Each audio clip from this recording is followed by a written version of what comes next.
নগরী পানির উপর ভাসছে না। চট্টগ্রাম নগরী শুষ্ক মৌসুমে যেরকম থাকে, শুষ্ক মৌসুমে যেরকম থাকে সেরকমই আছে। প্রবর্তন মোড়ের এখানে পানি এই খাল নির্মাণের কারণে একটু জলাবদ্ধতা হয়েছিল, এখন নিষ্কাশন হয়েছে। আমি নিজে পানির মধ্যে দিয়ে হেঁটে এসেছি।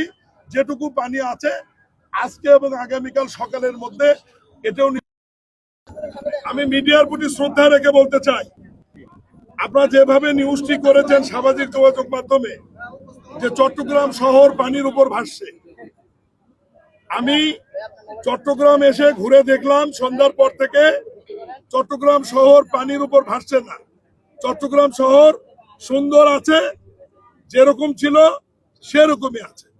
হঠাৎ করে অতি বৃষ্টির কারণে কিছুটা পানি জমাট বাঁধলেও সঠিক সময়ে পানিটি নিষ্কাশন হয়ে গেছে। আর এই জায়গাটি প্রবর্তনা নাকি বলে, প্রবর্তনার এখানে প্রবর্তকের মোড়ের এখানে 60 কিলোমিটার আয়তনের একটি সিটি কর্পোরেশন। আমরা পায়ে হেঁটে যেটুকু পানির মধ্যে আমি হাঁটলাম এটা 60 ফুটও হবে না, সর্বোচ্চ 30 ফিট জায়গা হবে।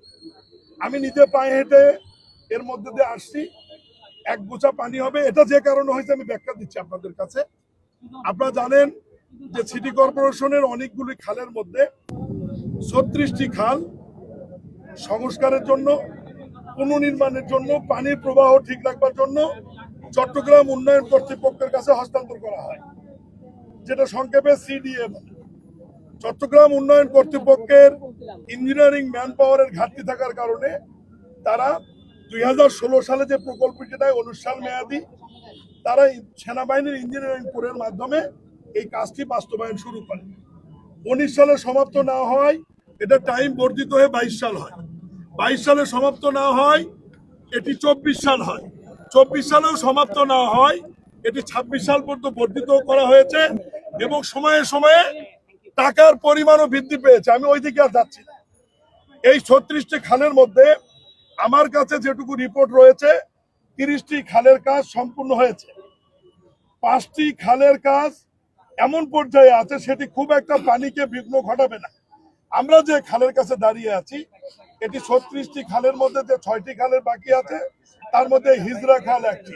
আপনারা নিশ্চয়ই জানেন যে খাল নির্মাণ বা পুনর্নির্মাণ করার সময় যখন আপনি কনস্ট্রাকশন করবেন তখন স্টিল স্ট্রাকচারের মাধ্যমে একটি রিটার্নিং ওয়াল দিয়ে ব্যারিকেড তৈরি করতে হয়, যাতে উল্টো দিক থেকে মাটি এসে বা কাদা পানি এসে কনস্ট্রাকশন ওয়ার্ককে বাধাগ্রস্ত করতে না পারে। ঠিক এই খালটিরও এইরকম মাঝখান দিয়ে একটি ব্যারিকেড তৈরি করা হয়েছিল এবং ইঞ্জিনিয়ারিং কোর সেনাবাহিনী মনে করেছিল যে 15ই মের মধ্যে তারা কাজটি সম্পূর্ণ করে রিটার্নিং ওয়ালটি তারা উইথড্র করে নিয়ে খালটি সচল করবে।